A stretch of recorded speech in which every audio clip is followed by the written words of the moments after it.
Welcome to my studio. I'm Barbara and I am teaching Belly Dance 101 A to Z. Stay with me and you will learn more about belly dance.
The problem with Middle Eastern dance, belly dance, rock sharki, is that it has a lot of names and a long history, and every teacher you study with has got a different point of view and a different experience, and may or may not have studied with a teacher in another country, and all those countries have different styles, different music, different costuming, different feelings, different attitudes, different histories.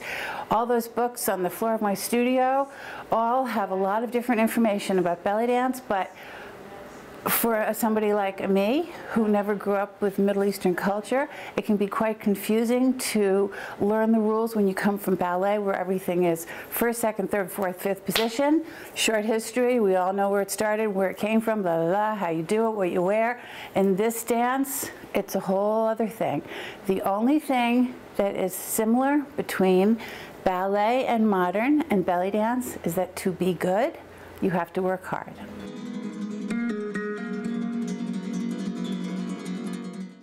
The other thing about belly dance, which is interesting and fun and something else to work at, are the props. And one of the props are zills.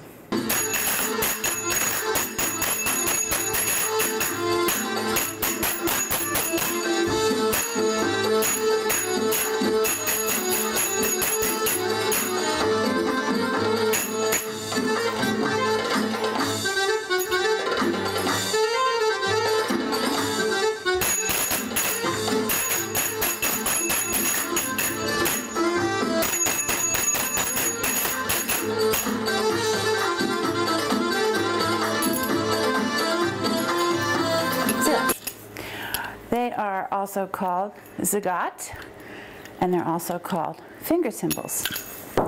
And I was told early on that if you don't play zills, you're not a belly dancer. And so I had to learn how to play. It was not very easy for me to learn. These fingers did not want to do it. And you can't just play, you have to play the rhythms. And you also have to play the right rhythms. That being said, I didn't really have a zill teacher on board. So I practiced a lot with CDs. I practiced a lot just doing this. I drove my family completely crazy, practicing everywhere, on the beach, all around the house, all the time. They did not like it, but I had to. I performed with them and I wasn't very good, but you have to go through these processes to get good and get rid of your fear. La la la. So one of the ways to learn how to play zills is 1, 2, 3. And that's how you start. 1, 2, 3. 1, 2, 3.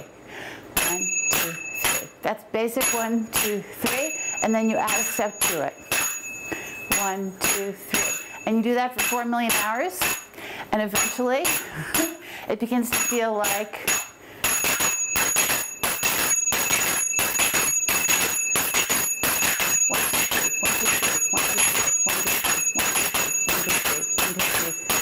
or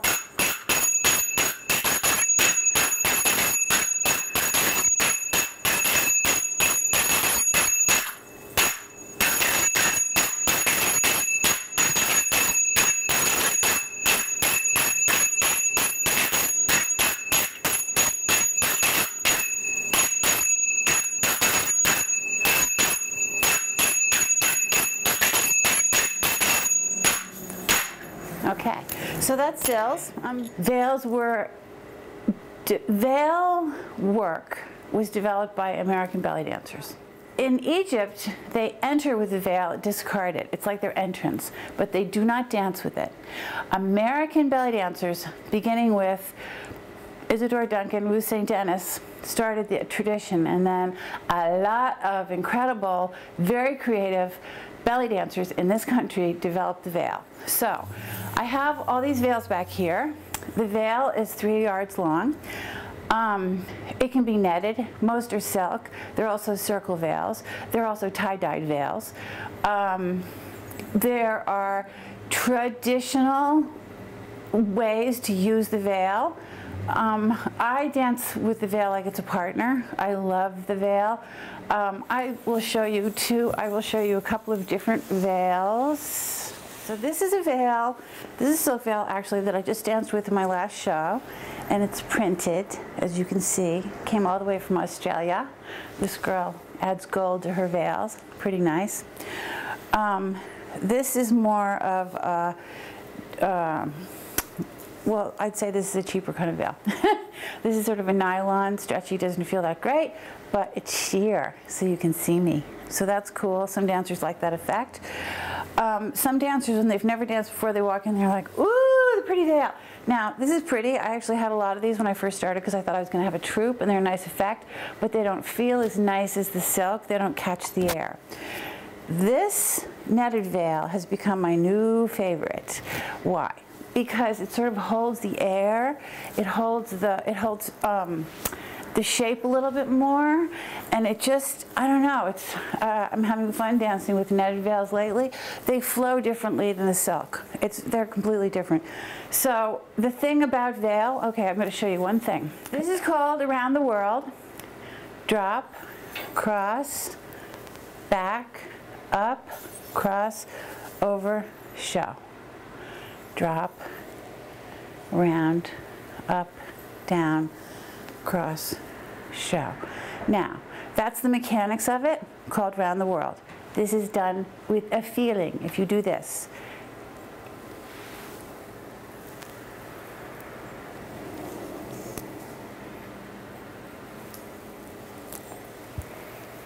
with the feeling. You can also do it like this, flinging around, around, around, around. Okay, so that's just one movement. This is called flower. Cross, open. The language of the veil is conceal, reveal, pose. You are the flower of the flame. The veil is your flame and your frame. That's the deal. It takes a lot of energy. You can also wrap it and play around with it that way. It's play, but it's also work to make it look good. And when you're performing, every teacher will say, if the veil gets caught, keep going. Sometimes it lands on your head. You go, oh, and you just keep going. This is another way to use the veil. There are a lot of beautiful photographs of beautiful dancers being photographed like that, or just like this, flying their veil. Oh, here's one thing that I made up. Some dancers make things up. I call this the snake wrap. It's Barb's snake wrap. Ta-da! Just so you see the difference between the two veils, here is the way the silk is. It's different. It's a different feeling. Here's a turn that a lot of dancers use when they're belly dancing. flamboyant, on and on and on. There are many different things to do with the veil. So that's the veil. The canes are another prop. Egyptians love the cane, and so the cane is something you do. It's also a thing that you do to frame your body when you're dancing. It's also like, it's very festival, happy, you know, put it on your hip. This is a frame for a camel. Da, da, da, da, da. You can frame it like this. Now, some dancers are very dexterous with their cane. I'm not. Some dancers are so good they can dance with two canes, flipping and flopping around at the same time. That's pretty amazing. Some dancers have spent a lot of time working on their canes. This is more of a jumpy, happy thing too, and the costume for the cane is a full dress with a hip scarf, sometimes a thing on your head, which I can't remember the name of right now. But so it's not really belly dance cabaret style, although because we're in America, dancers do sometimes just suddenly pick up a cane and start dancing with it when they're in a costume. Many dancers love to dance with a sword on their head. I am not one of those. I don't like to dance with on my head. I like to dance with everything and move it and tell a story. But this is something that you can do too. And some girls are really awesome. There's a dancer here in Rhode Island named Sayo. She's Japanese, and she can do somersaults with her.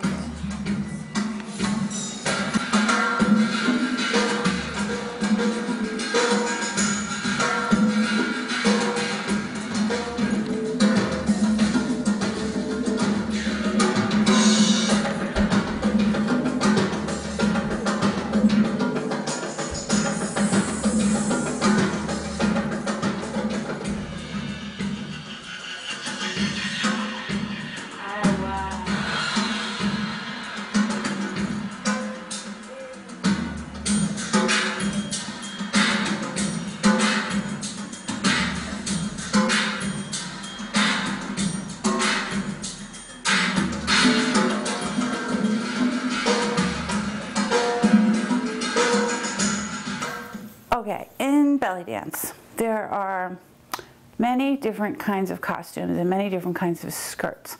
And this is a cotton gypsy skirt. I think it's this is a 10-yard or it's 10 yards or 8-yard skirt. And this is not really traditional belly dance. This is what one of my teachers would call fantasy belly dance. Or I would call it like the birthing from belly dance, because there are dancers who dance with skirts. I am one of them.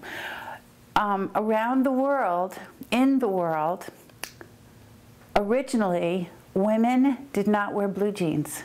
They wore skirts. And they did everything with their skirts. Shoe the chickens, have the babies, get rid of the men, catch a man, go gardening, go everything. Everything was the skirt. And so when I dance with a skirt, I feel in a way that I am honoring the tradition that we came from and celebrating the feminine, which belly dance is. It is the ultimate celebration of the feminine, because to be a belly dancer, you have to be in touch with your girly self. It's a girly dance. It's a strong dance. It's a goddess dance. It's a gypsy, queen, princess dance. And so you have to be in touch with that, all those parts of yourself, which is fun. And not only that, but you have to glam it up. Coming from modern dance world, I didn't think about what I looked like. I only thought about the story and the process and telling the story and the technique and if my leg was high enough and all that. Suddenly in belly dance, they said, if you're going to do a show, make sure your nails and toes are done. If your costume looks better than your hair, get a wig. That's what they say in Southern belly dance world. They're very strict rules down there about what feminine is. So this is a different kind of world. You have to look good on the outside and the inside, or the inside and the outside. You gotta, you know, the whole thing really matters. And you can take that to the nth degree, or you can ignore all of it and just dance. That's completely up to the individual. But I sort of thought, you know, I embraced the idea because it was new, and what the hell, it's a challenge. And also I saw a lot of blossoming going on in my classes. This is the blossoming dance, this dance, because as one of my students wrote yesterday, she said, sometimes I want to just not do it ever again, and then on the other hand, I think it's the coolest thing I've ever done. And it takes focus. It makes you, the focus goes on you. You have to figure out how to move your chest or move your hips or bend your knees. It's not about anybody else or how good they are, it's how good you are. And you can learn from everybody, from beginner to, you know, classes are mixed here because everyone's learning and getting better at their own speed. So it doesn't matter what level you are, you know, everybody can learn from everybody. So anyway, the skirt. So notice that I'm holding it like this instead of at the end, because if I hold it here, then I can swish, swish, which adds a little more da-da-da. And I took a workshop, let's say it was 2 years ago, I guess, with a bunch of, it was a Turkish, it was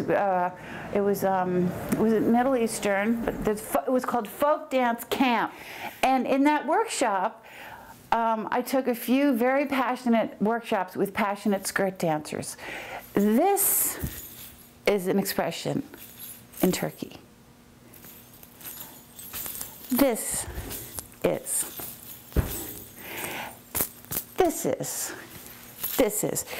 is, I give you my liver. If I really love you, I cut my liver, I give you my liver. Not my heart, that's not gonna do any good. My liver for you. This is Turkish. The little butt thing, this is pelvic release. When I dance with a skirt, if I'm just improvising, it's like the veil, you know, and the language is again, conceal, reveal. I like to do all sorts of things with a skirt that this is called a figure 8. This is a figure 8 with a step. This is actually called a lawnmower step, made up by a belly dancer that I learned from. I don't know why. It's because I'm watering the lawn. Conceal, reveal. This is a pose. This is how you turn with a skirt. This is how you shoo everyone away. Let's see. Pick your skirt up. Drop your skirt. You can go on and on with your skirt. It's a language. And you have to get used to the feeling of the weight of it and how it drags along the floor, and you catch it and you pull it and you drop it and you dance it. You dance your skirt.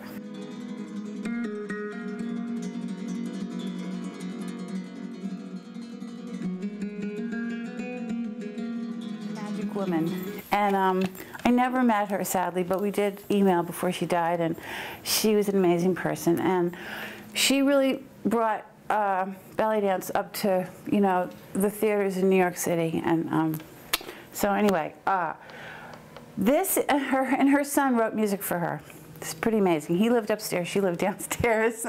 And her studio still exists in New York City. I took a class there from a friend of mine who studied with her.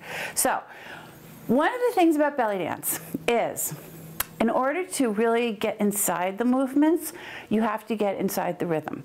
And one of the feelings of the dance is the doom. There are two sounds of the music, doom and tech. Doom is like the boom of the dance. It's the deep, it's the bottom. And my image that I give my students is, if you drop a stone in the water and it hits the boom and then it goes whoa, whoa, whoa, whoa, whoa, like that, that's the doom.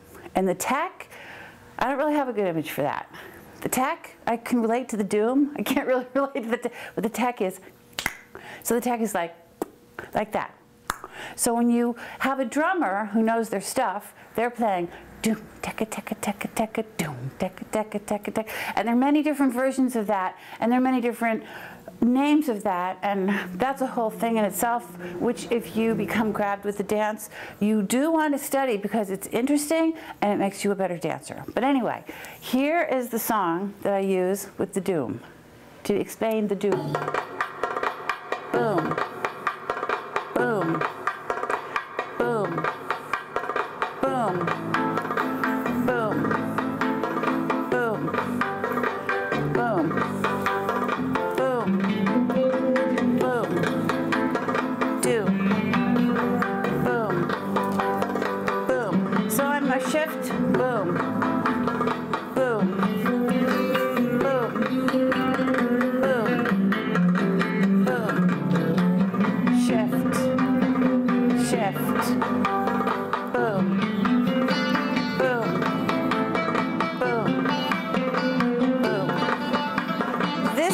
be a boom because it's on the beat.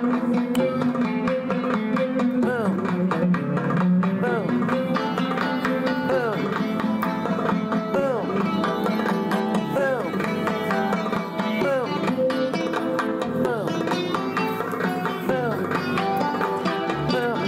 Boom. This is the shimmy. Boom. Boom. Boom. Boom. Boom. Okay? Okay. That's Serena. Now,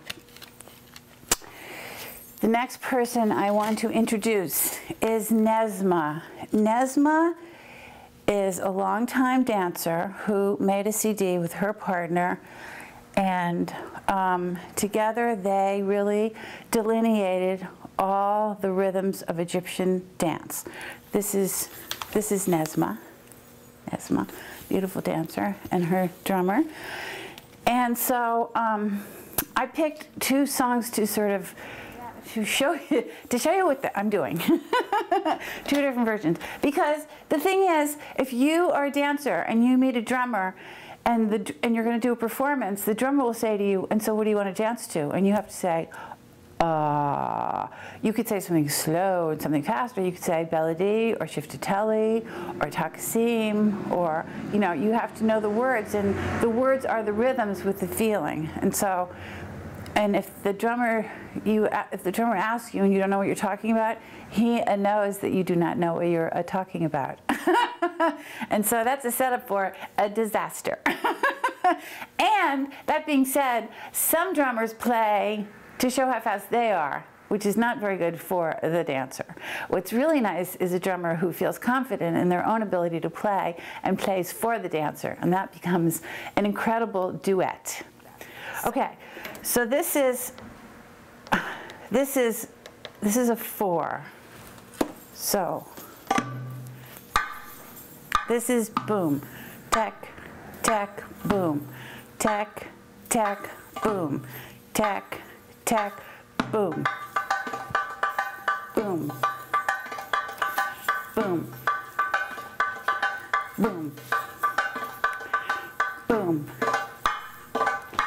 boom, boom, boom, ba, ba, ba, ba, ba, ba, ba, ba, boom, boom, boom, ba.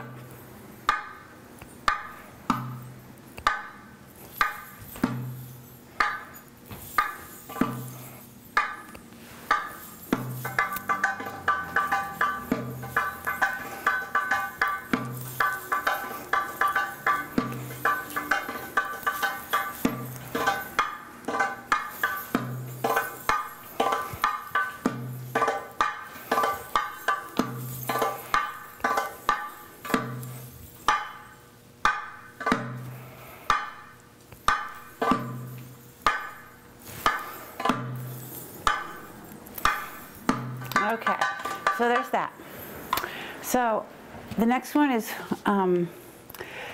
well, you'll see what it is, just a little different. So these are just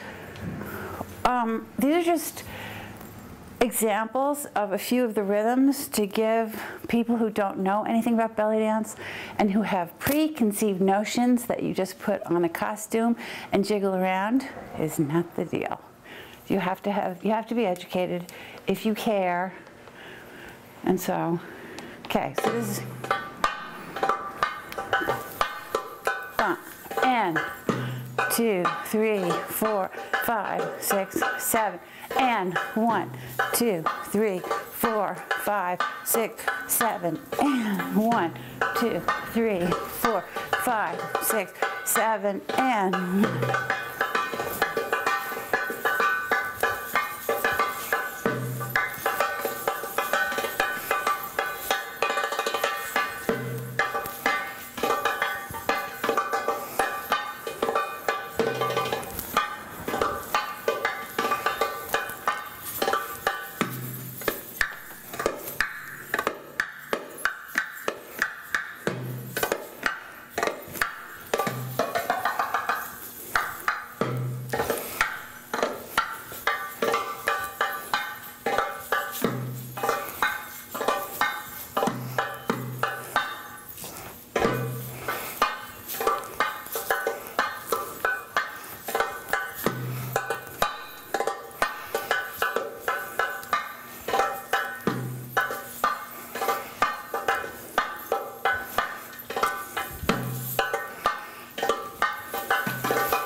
some dancing on a dime over here? Belly dance world. Dance on a dime.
Thanks so much for visiting with me today. Stay tuned for more on belly dance in the next section, where you will learn about rhythms and other cool stuff about belly dance, American belly dance.